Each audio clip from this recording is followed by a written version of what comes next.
mo pakeng eno.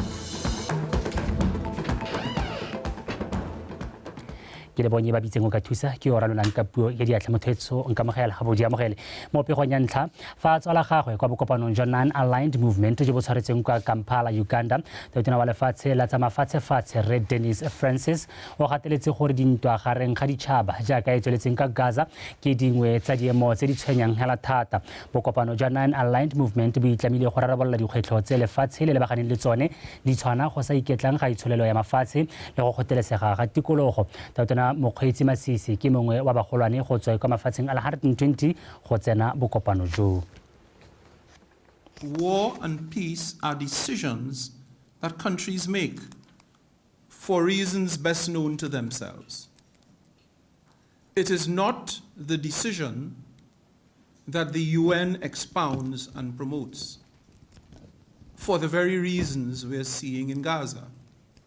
because it's painful, it's dastardly, it's dehumanizing, it's destructive. Think for 1 minute of what it would cost. Let's for a moment, if we could, and in a sense we shouldn't, but if you for 1 minute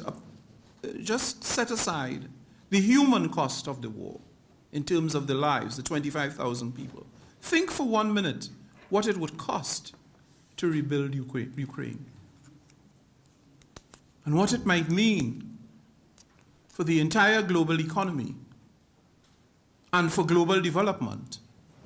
in having to rebuild Ukraine and having to rebuild Gaza. Think for a moment.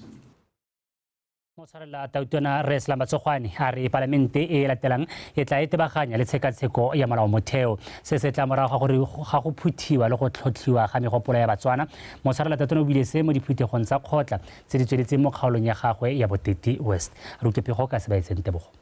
Ka ngwaga wa 2022 puso e ne ya simolola tiro ya go sekasekwa ga molao motheo wa Botswana ka go thoma lekoko le le neng le tsaya megopolo mo Batswaneng. Mme ka tiro e weditswe Motsharela Tautona a re pego eo e tla buisiwa ke palamente e latelang kgwedi e tlang ya Tlhakole. O ra gore yaanong repoti e thothilwe e tshupile gore e ka kgaogangwa ka tsela e ntseng jalo. Se se tayang yaanong ko parlamenteng ke bone gore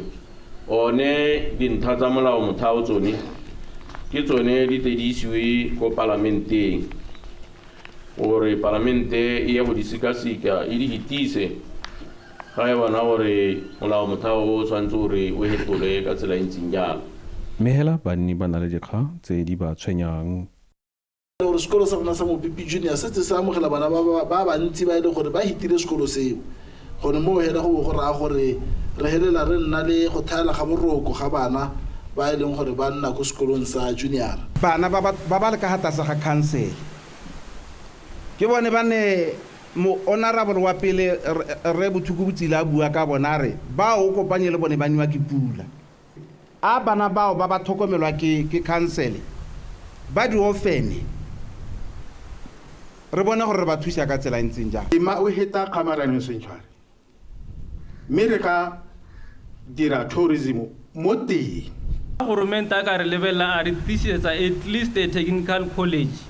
ye le gore tata entsha dialogane tsa dithuto tse le gore di thokala go mo di mine. Puso e tla rarabolla mangwe a matshwenyego a banni. Ke itse se botsadi gore tota dikolo tsa rona tsotlhe di lebaganywe ke seemo se ka dipalo tsa bana tse di leng teng mo dikolong, and meantime re practice mo go teng shifting ra itse gore ga e se so se nte thata ka gore bana ba taka dinako tse di harologanyeng, mme issue yone re mo go yone re leka bojothe gore seemo se kgone gore re dirise di-resources tse di leng teng ka go lekana. Mme re itemogetse gore loba le shinne meno jaanong ka mathata a go thaela ga dipula mogote o diteletseng naga le tsone di dilo ke melelo, mme meratsa a tshwetso mo boteki gore le pelegeng ye se ka helela mo metseng e metona gore ba ise diphatsa tse dingwe kwa masimong kwa batho ba nnang teng ba ntse ba letetse dipula kwa merakeng. Motshwarela Taotona o kopile batswana go ikwadisetsa go thopa ka dipalo tse dintsi gore ba tle ba diragatse tshwanelo ya bone ya go thopa mo dithopong tsa setšhaba ngwaga ono. Sebaetseng Tebogo, Botswana Television. Moparlamente wa kgaolo ya Gaborone North Rempho Balopi o rotloeditse bani ba kgaolo ya gagwe go atla letsholo la go fetola megopolo le dikakanyo a tlatsa ka gore ba tshwanetse go lebelela lefatshe ka bophara fa ba dira dikgwebo le fa ba batla mebereko ka seo se ka ba thusa le gone go godisa itsholelo ya lefatshe leno. O bile se kwa phuthegong ya kgotla kwa Broadhurst mo Gaborone ka Labone a re utlwe Terry Makgoi.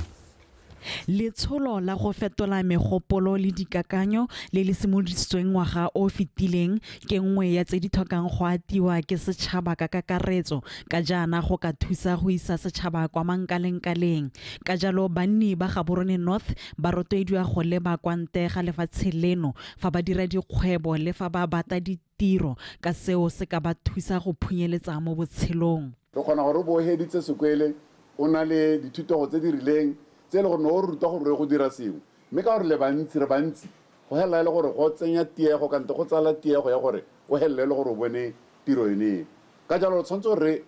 hetole ka re akanyang ka teng tshwanetse re simolola gore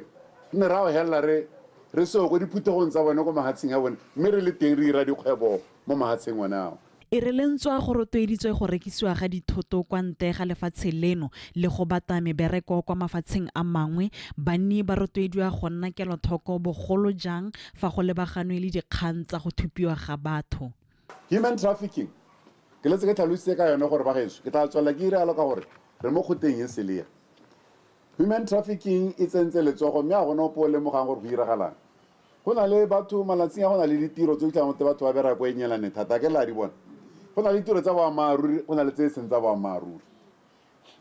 go antshiwa hela o tla bona go kwadiwela gote an agent ya bokete e batla batho ba ba rileng ba setsana ba dingwaga tse di 21 go tsana go 35 o bona hela gore hana go batliwa magammana. Dintlha ka botalo ka dithabololo tse di dirilweng mo kgaolong di ne tsanangkolwa go akarediwa le tse di ta dirwang. Kana go na le lobo go khoteng le e leng gore le lone le ya simologa le a simologa re solala gore le ta hela pele ga ngwaga pele ga bo June le tla be le setse le hedile go dirwa lobo la khota re ne ra nna le dipone tse 64 mo Tsogang tse neng ra di kgaogana le batshwening mme tse rona tsa half ya 64 ke 32 o na tsengwa mo Tsogang jaaka lo bona go na le disola lights hale le hale. Moparlamente o ne gape a rotloetsa baagi go ikwadisetsa go thopa mo dithopong tse di tang. Terry Makgoi, Botswana Television, Gaborone. Moparlamente wa Mathethe Malapa wa Bojang ebile gape le tona wa botsogo Dr. Dikoloti o rotloeditse banni ba motse wa Lorwana go tshwaragana le go dirisanya le boeteledipele jwa motse ga mmogo le mapodisi go lwantsha borukutlhi. Moparlamente o tlhalositse se kwa Lorwana mo phuthegong ya kgotla a rutlwepego ka Gilbert Mogorosi. Mo mahokong a kamogelo kgosi ke hitlile kgwakgwe bona supa ha banne ba mo motseng ba tshedisediwa mo kgobedung ke borukutlhi jo bo diragalang mo motseng bo akaretsa go thubiwa ga matlo le go utswiwa ga leruo gareng ga tse dingwe. Ba ga se ke kopa mophato ke kopa re go tsang patlele mophato ma 1970 to 1975 maaka pula ke a lo kopa tswentsweng ikwadiseng ha go reha le megala ya rona re buisanye ga gona sepe se se ka re se mo tsona re sena mophato borukutlhi jo bo kana jo bo diragalang jo ha ka ra bo kgona re sena mophato mapodisi ga ba ka ba kgona borukutlhi jo ha go sena mophato. Ke bua le ba sepodisi ba mpolelela gore ka kwano re maoto a tshupa ha go tla go tsena mo go tshwaraganeleng go lwantsha bogodu re maoto a tshupa mme a itse dotse di dirwa ke bone batho ba re tshelang re tsoga le bone tse ba tla ramela kgang ka dinao ha ke tla ha re tla go ipolela melato le mpolelele gore le dira jang le lebana le seabe go lwantsha bogodu. Banne ba ne ba lebogela ditlhabololo tse di dirilweng le tse di tsweletseng ka go dirwa mo motseng le mo kgaolong go akaretsa ditsela le kgokelo ya maranyane a internet mo kgotleng. Re leboge ka pavement ene re ya tsengwa e tswa ko sekontiring sa kwa ga khara kwa ya ko tleliniking se se neng sa hella mo tseleng ba gaetsho ke re ke leboge e rile ha le mmenyana le bonala ga kgona go helediwa tsela ye go a go goroga ko tleliniking ke re ke leboge gone mo ntlong ele ya rona ya VDC re kgonne go bona motlakase khansele na kgona go re thusa ka motlakase mme le ba smart bots ne ba re tsenyetsa maranyane mo kgotleng ya rona jaanong motse wa rona wa gopong lorwana digawana mogojogojo ruri ka boammaaruri wa tlhabologa ka gore re itse se se tlhokwa mo go rona batho betso ditlhabololo tsa motse wa rona ga di ise di lekane mme lo ka dumalana le nna gore lesedi la takataka mo tunneleng go na le tsela e tlabeng e dira bagaetsho ke ele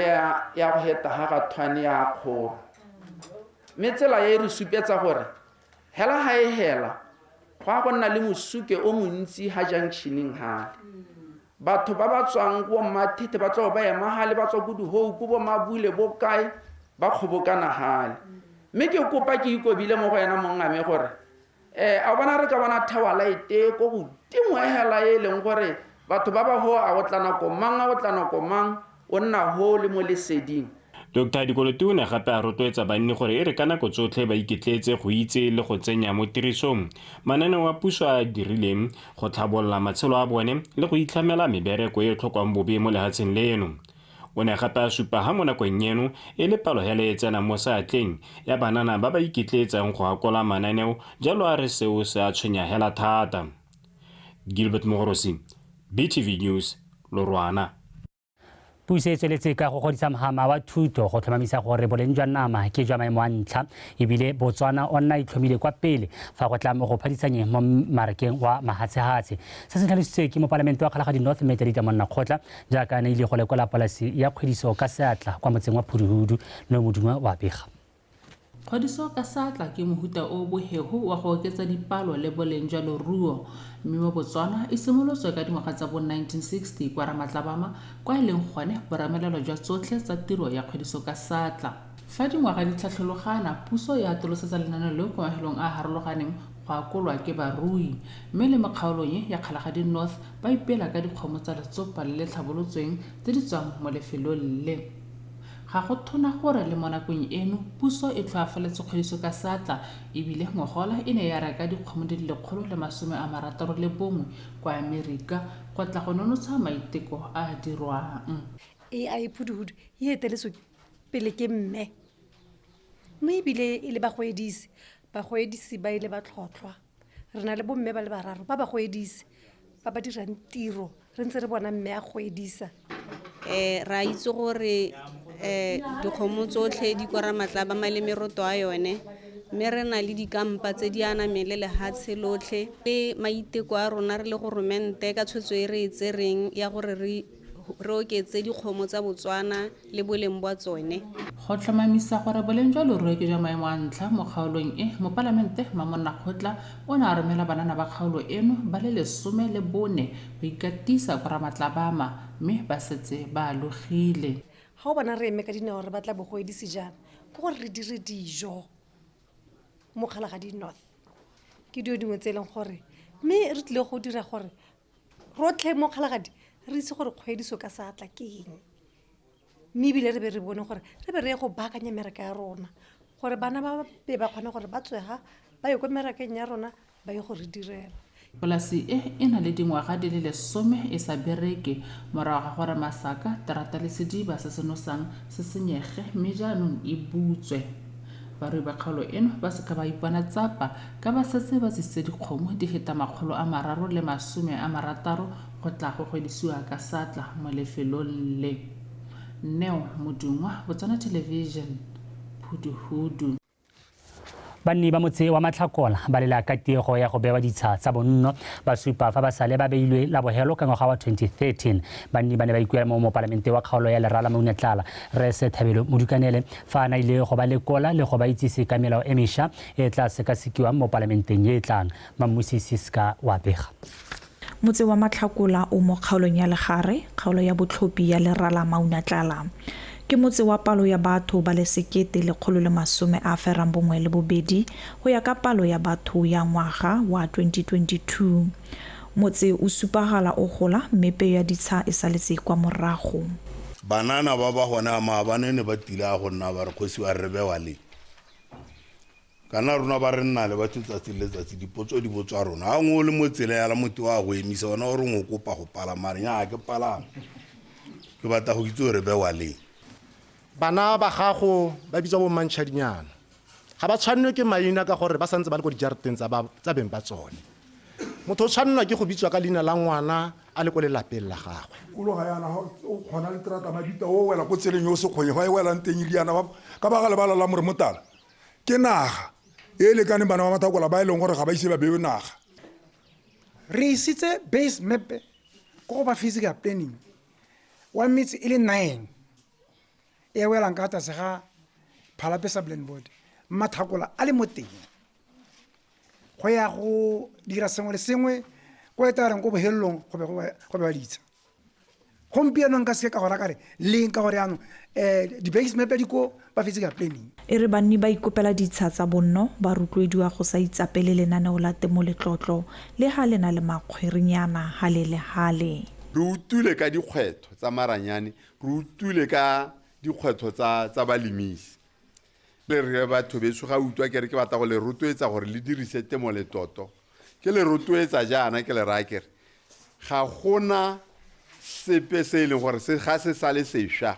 ga senke se nna le makgwere se thoka makgwere hale le hale re tilo meburu e mengwe ka bonye re supetsa gore ga ya boga ga ilusi ra go e boga temo le toto ntse e tsweletse re modukanele o hitisitse malebo go tswa kwa go tautona Dr. Mokgweetsi Masisi a tlhalosa fa ba mo amogetse sentle ka mowa o wetseng nako e a neng a tsile go lekola kgaolo ya Lerala Maunatlala.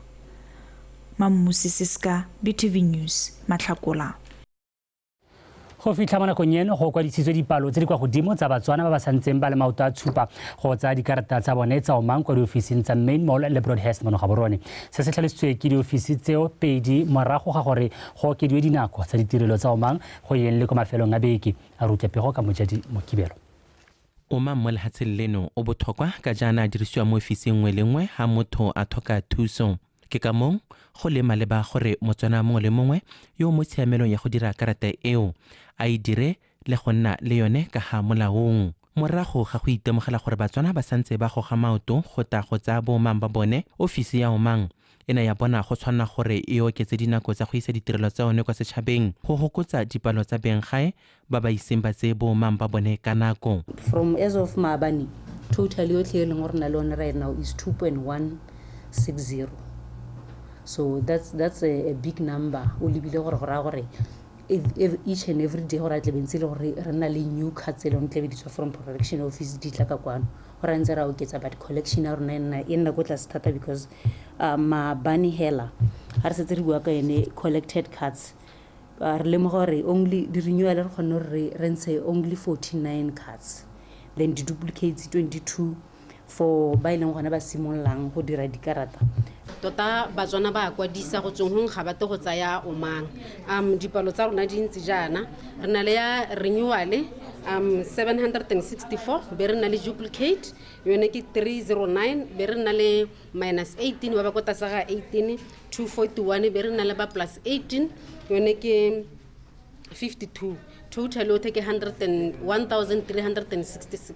ba ofisi ya omang ba supa ha ba dirisa methale yotlhe go hokotsa dipalo tsa batswana ba ba sa teng go tsa boomang ba bone go leka go sensitize our clients ke mo ileng gore a leka gore ne re ntse re ise information a ke re tota e tla goroga ba ba tla etsa ba tla se ba itse hela yalo mme yala gone nna ile gore re ntse re leka gone go sensitize our clients gone gore botlhokwa ba gone gore ba collecte tsone dikarata tsa bone jalo omang ha sena nna a goroga re romelela motswana molaetsa gore omang wa gago yo no mo kwadisitse o tsile mo ofising tao tse omang ke yone methale mengwe re dirisang SMS batswana ba supa ha go oketsa dinako tsa ditirelo tsa omang go ye mahelong a beke go tsile ka nako e maleba ba sokola go ira boomang ba utswa tsatsi le letsatsi ka dibeke di a utswa tsatsi le letsatsi so ga ba ka nne ba ka tshwara hela yana ne go ka ya pele gape go raya gore batho ba ta kgona go ikwadisetsa dithopo ka bontsi ka gore ba te ba ile mang ka nako ka weekend tota tiro ya teng e bonako thuso ke e leng gore ke ya maemo a ntlha a ka gone nyana ke tsene ga ke a diega ke kgonne go dira sengwe le sengwe ke duetse ke tsere senepe ke feditse ebile ke emelela ke ya go tirong. The fact that government o decided go bula ka Saturday gore rona especially ba re berekang ba re sa kgone go chaisa a extenda le dinako, it was very good, and the leone thuso re thusang kgapetsa la le ko ntle ba hologa ba bereki ba batla gore tlhalosetsa gore line tsa majang BOTSWANA ba bana le tshiamelo ya go nna le o mang ka ha molaong ba rotloediwa go dira le go ntshahatsa ga go santse go na le nako go itsa mosuke o sa tlhokagale mo malatsing a bohelo segolobogolo mo nakong eno la hatseleno le soletseng go ya dithopong tsa setšhaba mme tiriso ya o mang e leng pinagare moja Timo Kibelo BOTSWANA Television Gaborone. Tatona lefatshe la Uganda yo gape a tsereng bodulasetilo jwa lekgotla la non-aligned movement a re kgaolo ya Afrika e santse ka tlhabologa go feta mo nakong eno le go thama madirelo a ka tswelang batho ba kgaolo eno mosola fa tswela semmuso phuthego ya bolosome le boherabongwe ya non-aligned movement bosigong jono Tatona Museveni o go itlhile mafatshe a lekgotla leo gore a se ka helela pelo kgaolo ya Afrika ka jana kgaolo eo e itlamile go hedisa tsotlhe tse di busetsang maiteko a go tlhabologa morago phuthego e ne e tsene gape ke Tatona Dr. Mokgweetsi Masisi gareng ga Africa is now becoming more and more, has always been, but is becoming more and more area of opportunity. In the past, it was a source of raw materials, a little bit of also market, but now it has everything. The raw materials, the production force, the consuming force. So bear this in mind. There is insecurity here, insecurity there, but when we get together, we can solve those problems. They only become unsolvable when we don't work together.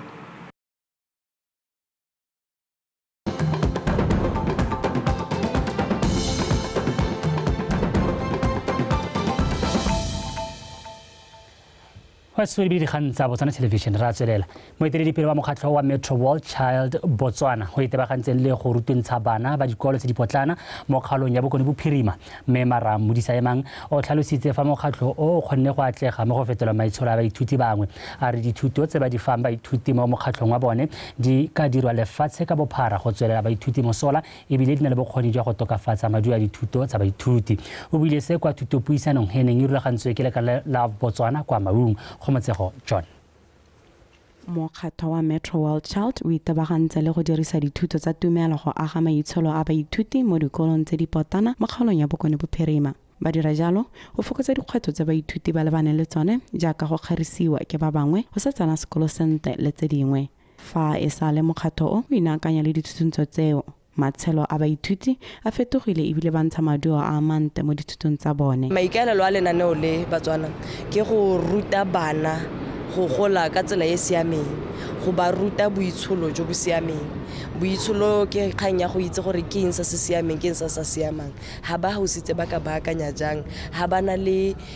go ngokega go bata go hosa ba ka ikgapa jang mo diemong tse re tshelang mo go tsone mo lehatsheng re bone ba ruta bana ba ntsha le mekwalo e supa gore lenaneo le la bereka because ne ba bua gore bana no boitsholo bo hetogile mme ebile go hetoga ga boitsholo ja bana setse go amile le dithuto tsa bone mo ileng gore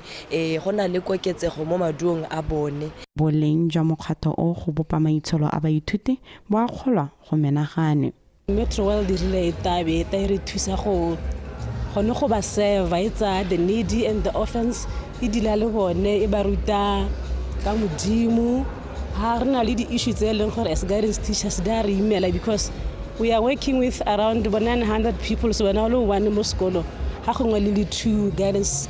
teachers agere so ba khona gore nela a social worker a ta re thusa ka counseling a re thusa ka referral at school we and 80% and above just because of Botswana. No class scored below 80%. Even I myself benefit benefit from BOTSWANA because I got straight A's, no B, no C, no D, no E. Mokgato o mo BOTSWANA ha o no se mo tirong e ka jana wa atamelane le o mongwe o bidiwang Reach for Life o itebagantseng le go rutuntsha baithuti ba dikolo tse dikgolwane ka maele le bothale jwa go ikgapa mo ditirong tsa botlhokatsebe. This club has really provided guidance and helped those students in a manner that is really good for them, because you'd find that students are smoking because of peer pressure, like he was saying. And then when it comes to them, guiding them and motivating them on a regular basis, they would find that these students actually get to a point where they recollect themselves.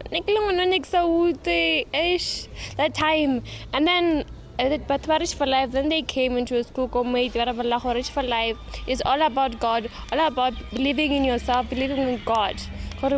can change your life. Bobedijo bo kgone go rutuntsha baithuti ba feta dikete tse 3 mo kgaolong e mme ditoro tsa bone ke go dira mafelo a ituso bodutu la metshameko mo dikolong tse dipotana di le 40 mo kgaolong e ka jalo ba kgwetha bana le seabe go ba thusa go aga matshelo a bana. Kgamotsego John, BTV News, Maung.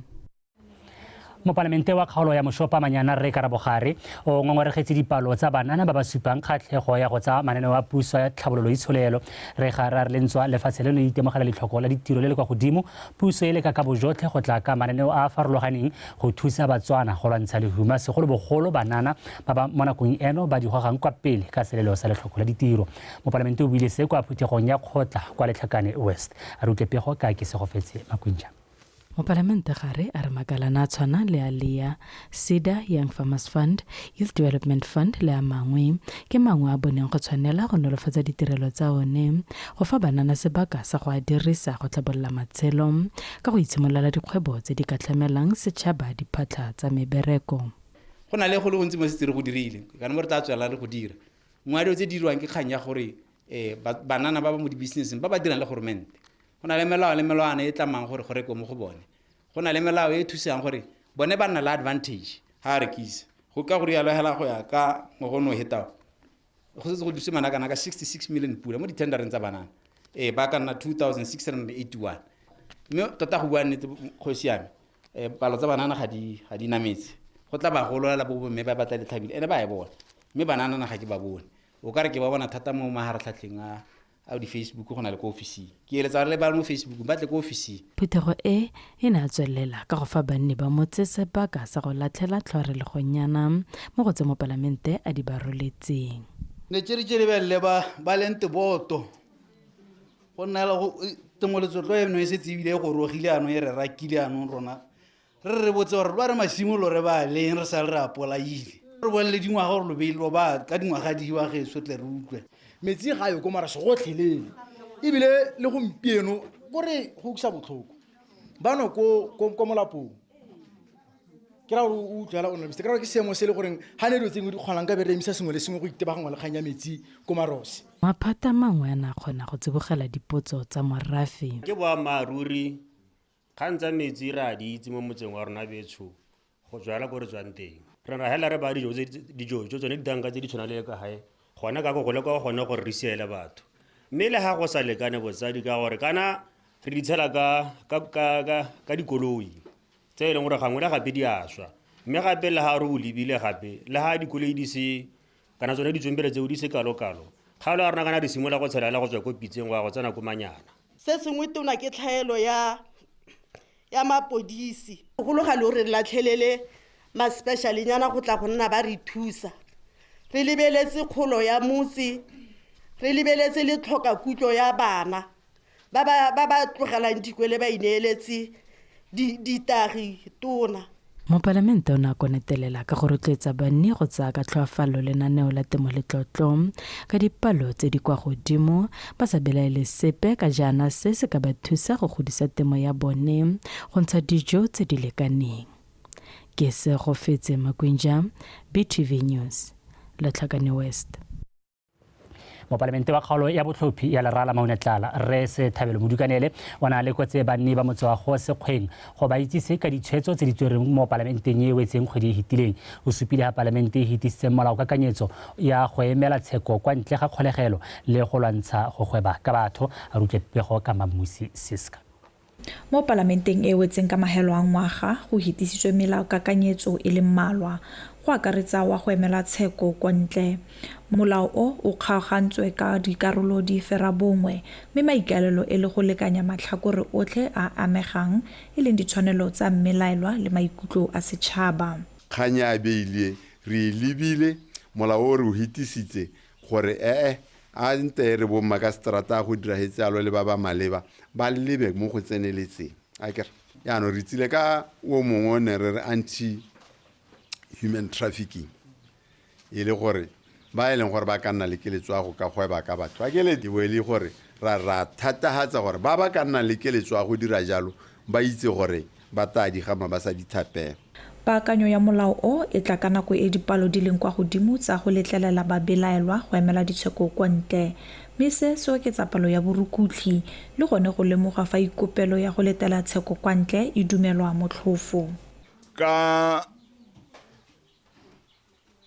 tetelo tsheko le konte gore a go pasitse gore ga go sa thwele go letelelwa ba dira malato go neelwa belauto a ke a go utwa sente. Molao motheo wa lehatshe la Botswana wa re ga o molato a kere go ithela yo maleba re o molato kana ga o molato mo go rang gore kganya beile ga ya cancelo a kere ne ke dirisa mo go kwa mme se re se dirileng ke go ha bomma ka strata thata ya gore ba tsenelele mo go sekasekeng ga bone. Mo go tse dingwe tse di amang motse bogogi bo kopile gore go nne le kokelwana e nang le ditlamelo tsotlhe. A re gongwe le re akanyetsa gore go disetsa kana go thatosa tleliniki e le ya rona go nna kokelano e le ya rona go nna tleliniki go nna kokelo e kgolwane lehelo le re ta le lehang lo re a hela tleliniki eo teng. Ke dumela mo gore mo gompiekong le ta dumelana le nna gore ga go sa thola gona le motsana o thokang health post motse mongwe le mongwe o thoka tleliniki le babereki ba thoka go okediwa. E re jaaka setšhaba se tshwanelwa ke go nna le seabe mo ditlhabololong tsa selegae banni ba kopilwe go ya go ikwadisetsa ditlhopho tsa monongwaga. Mamusi Siska, BTV News, go Sekgweng.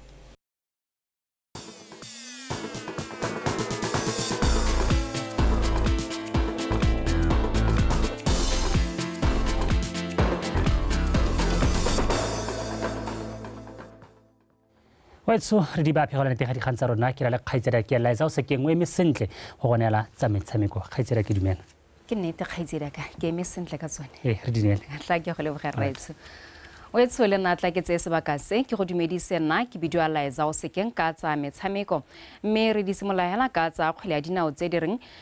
Mates ba kwa disephenyo ya bone ya ntlha ya paka eno ya leki ya bomme ya Gaborone Division 2 ba sana go padimola Girona ka dino tse tharo go lefela mosong ono kwa Lekidi Football Center a re utlwepego ka Victoria Dikgang.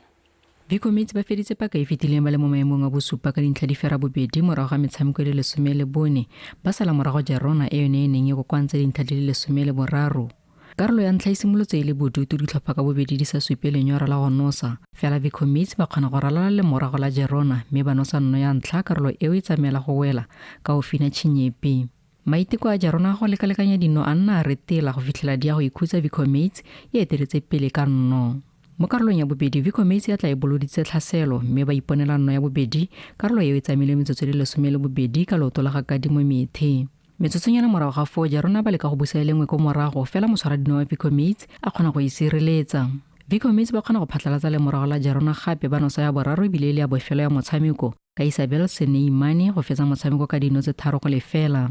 Ke ne ke lebella ka ne ba ntse ka tena go entsi ke ba rotloetsa gore ba tshwere bolo re trepe bolo re phase bolo re kgone gore re bonane ba tshela ka go no go dirala ka tene ba gore ba tsene ka gore ba ne ba nyatsa dipalo tsa team ele ka ne e ntse ka te e shota ka teng mela se se neng se dirala ba o ka re ba hapile ba botlhalenyana ka go tshwara bolo be ba lebella gore space se ba leta gore ba ka dira jang ka bolo but ke winne ka tsela ya go nna yalo. Ke dumela gore diphoso tse di boneng hela go re ne re thoka other players di-player tsa rona ne di se active and tse neng di le teng hey ga ba training. That is why re ne ra nna le loss e re nnile le yone today. Metshameko e tswelela gape ka Sontaga ko mabaleng a lekidi jaaka Police 11 ya Amogela Township Rollers fa Royal GFA e tshameka le Wonder Girls. Metshameko e simolola ka nako ya bofera bobedi mo mosong. Victoria Dikgang, BTV Sport, Gaborone. Mo go tse dingwe mo katisi wa setlhopha sa bomme sa Security Systems Umphile Madala a re phenyo ya bone kgatlhano le Gaborone United mo sejaneng sa Positive Choices ngogola ke dilo tse di hitileng a re ba go bolotsa ntwa ga bobedi jo buthulana gape ka moso. Madala o buile seo kwa ikatisong jaaka Systems e ne ipaakanyetsa motshameko wa ntlha wa paka eno. A rutlepego ka Thomas Monnamorwa a na le Ryan Kgengwenyane. La bofelo fa di kopane mo ngwageng fitileng Systems e fentse ka dino tse pedi go ilengwe mo makgaolakganyeng a gaisanyo ya Positive Choice FA Cup. Mokatisi Matala o ka ile fa ba emetse Gaborone United ka gotlhe a tlhalosa fa phenyo ya bone ya ngwaga o fitileng e ne se ka phoso. Ra ipankanya ya go bona ikatiso e tsweletse re ntse re ipankanya kana this time it will be a different ball game. It was a cup final, this one is a league game. And the key game yan tamoliki this time around get a lot about tabale well prepared or anything can happen. But even my girls go never ripankant we'll see or gota tsamaya re change le just a bit la re tiltile ka ne re tshamekile ka the first game le bone ya finale, but this time around re lekile go change formation ya rona the system the way we are going to play this time around. Ka fa letlhakore le lengwe mothusa mokatisi wa Gaborone United ka Kale Mabetsu a re ba ya go lwa ka gotlhe go busa serodumo sa bone ka go ipusolosetsa kgatlhanong le Systems. Ke ipankanyo ke a re ngongore sepekane sia but re la mo sene ba tla ba tshotse malo a ke bone ba ka tshwamola this time. Playing ya rona this season ke kwa go ina game ya Sunday, the rest will be history. Lebeletse se the way gompieno re batla go ati re na le selo se re se beile playing ya rona la go Durban go ra ke a ke threaten team epe a ke tshose team epe re ta ka playing e one e re batla season re a Durban. Me gone botsogo ja dikampa tseo fa re lebile dikgobalo le dikarata boeme jang pele ga motshameko o wa mtlha wa paka eno. Re na le di-injury ke na le thata one sello tshamka ka lengolo she's injured. I don't think she will play on a weekend, I'm not so sure. Ke ta utlwa ka medic o rare then be ke nna le o mongwe mo go mutsi le ene because o kila nna le fracture mo letsogong ke ta utlwa re injury ga go how far, but apart from that I think the mood is okay in the camp. Let's see what will bring on the table like a Sunday go lekit. Wanana we are injury free squad, injury le one but I bed ke tsari ta wela ka stall. The rest we are free. Mo ka start anytime. Ditlhopha tse di tla kampana mo motshamekong wa ntlha wa league ya GAGFA ya paka ya 2023-2024 ka Sontaga ka nako ya bone mo tsokologong. Ryan Kgengwenyane, BTV Sport, Gaborone. Mokatisi wa setlhopha sa Prisons 11 sa bomme Quelch Moroke a re ba eme sentle go tokagatsa maemo a bone mo pakeng eno ba sena go fetsa ba le mo maemong a bone mo pakeng ya 2023 mo leking ya Gaborone ya Division 1. Moroke o gateletse seo maabane kwa ikatisong ya setlhopha mono Gaborone jaaka ba ipaakanyetsa go bula paka ya 2024 kgatlhanong le bommampudi double action. Ryan Kgengwenyane le Thomas Monnamorwa ba tswelela. Setlhopha sa Prisons se semotse ikatiso ya sone mo bekeng e fitileng go ka ipaakanyetsa paka e ntšha 2024 ba sena go tshameka la bofelo mo kgweding ya Ngwanatsele mo ngwageng o fitileng. Mokatisi wa setlhopha seo Moroke a re le fa batshameki ba ise ba wele fa ba tlang teng sentle fela go santse ya berekela mo dikarolong di le mmalwa di akaretsa tomagano ya batshameki. Mo pakeng e fitileng Prisons e kgonne go fenya metshameko e le merataro go tshameka maleka a le mararo le go latlhegelwa ke metshameko e le metlhano jaaka ba ne ba kokoanya dintlha di le 21. ga re ke ra bua thata mo nakong e ha re tsamagana ka gore basetsanyana ke gone ba tswang ko di-Christmaseng, so we can't expect them gore be ba le mo leveleng e leng gore rona re sologetse, but hela se salang ke gore we are trying gore re ba pusha thata gore ba kgone gore e re ga ka Sontaga ra go tsena gale mme ba le mo seemong se e leng gore se siame. Ga se la ntlha re tshameka le double action. Last year we lost 2-0 against them, but match wa teng ha no ka o lebella ba tswa gore gora towards the end of the game e leng gore we missed our chances bone be ba dirisa tsa bone, but ke itse gore match wa teng ya gonna match wa leng gore ke wa selebego se leng gore ke se sa go dimonyana se leng gore le rona go tlhokana le gore be re le ready tota. Captain wa setlhophanong di Matlhasela o supile fa go le botlhokwa go simolla paka e ntšha sentle segolo jang kgatlhanong le setlhopha sa maitemogelo a kwa godimo jaaka double action. Malali ke a rona ka weekend and motshameko wa rona wa ntlha re tla be re tshameka double action. Must acknowledge gore double action is a very good team with very skillful players, and seo ga se tlo gore kgoba marapo re tshamekile di-game di le mmalwa le yone re kile ra nna le makgetho a gore le rona re kile ra e fenya mme hela it's a new start re ipankantse hela thata batshameki ba rotloetsa ga thata ba kopana le ditšhimi tse e leng gore di tsewa gote di a itse ebile di thata ka gore when you win against the best teams it says a lot about you. Motshameko wa bona bofelo wa liki ya Gakfa ngogola e ne le kgatlhanong le UB Kicks e ba notileng ka dinno tse 3-1 le fa bokatisi bo lebile go tisa setlhopha mo nakong eno ga ya kwadisa batshameki bape team of choice jaaka e tlolesegile fa ba santse ba ikgatla ka batshameki ba akaretsanong di Matlhasela Tumisong Thuang le go rata ke a bile gareng ga ba bangwe. Motshameko wa Prisons 11 le double action o tla simolla ka nako ya boraba bongwe mosong ka Sontaga kwa Lekidi. Ryan Kgengwenyane, BTV Sport, Gaborone. Makgotla a Botswana Dance Sport Association le labana le bogole la Botswana Council for the Disabled a letsabile monwana tumalano ya dingwaga tse 3 go tswelela ba bereka mo go tlhabololeng motshameko wa go bina. Go ya ka mothusa moeteledipele wa lekgotla la Botswana Dance Sport Association Abednego Tsambane, tumalano e sologetswe go godisa dipalo tsa bana le bogole ba ba tsang karolo mo mererong ya go bina. Mo godimo ga mo Tsambane o supile ga tumalano e tla gokotsa dikgoreletsi tse gantsi di lebaganang bana le bogole mo go tsa itshidilo mmele le tloso boduto ka go inakanya le tsa mmino tse di rotloediwang ke lekgotla leo la bodansa. The Dance Sport Association, by entering into the memorandum of understanding with the Botswana Council for the Disabled, positions itself as a leader in social responsibility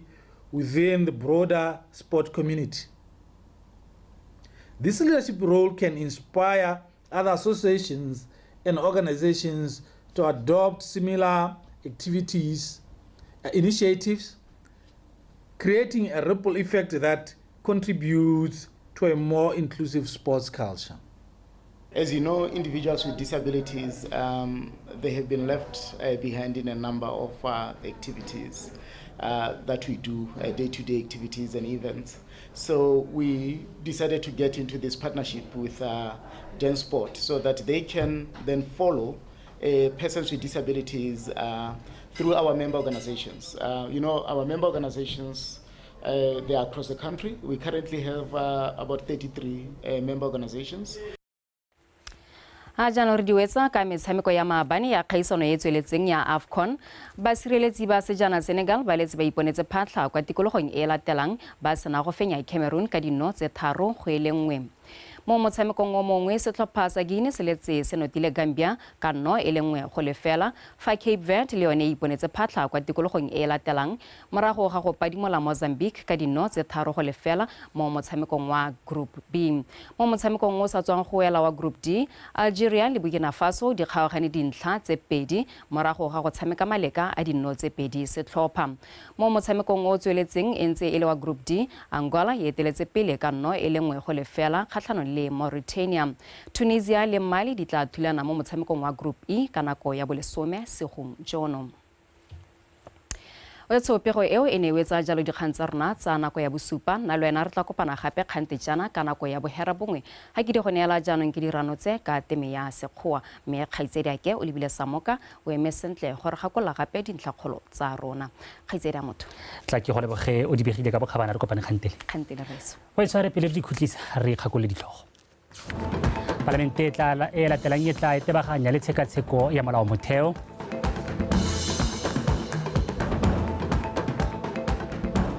banana ba kaiwa ba tsa mananeo a puso a ditlhabololo ka dipalo tse di kwa tlase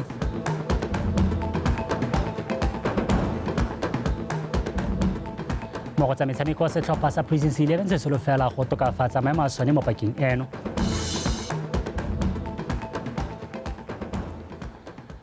wetso re di ba kutlwetseng fa ba tepolwapi ba latela ka seemo sa bosa a re kopane moragonyana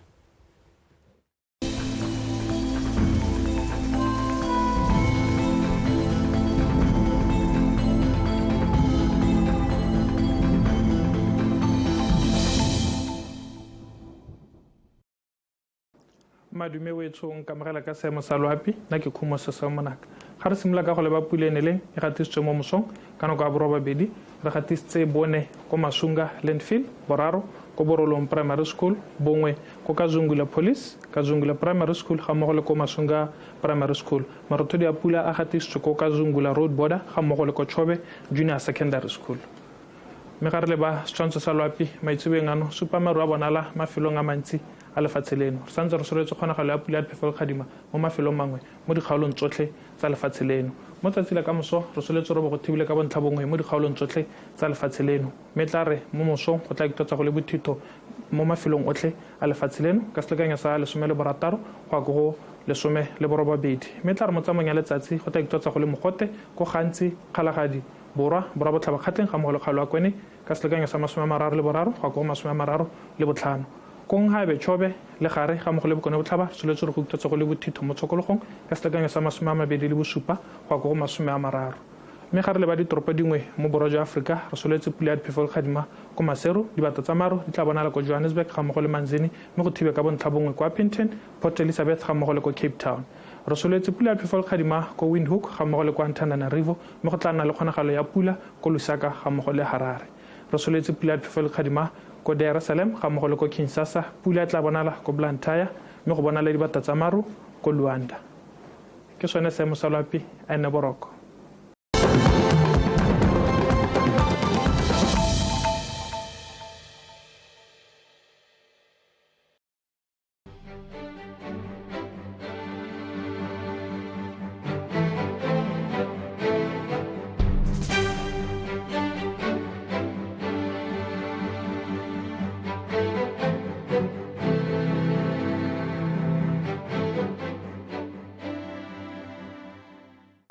Individuals play instrumental roles in shaping the country's human capital landscape by exerting substantial impact on the nation's economic development. Their ability to achieve this is ignited by their continuous innovative and forward thinking on human resources practices. In an era where HR is central to Botswana's transformation agenda,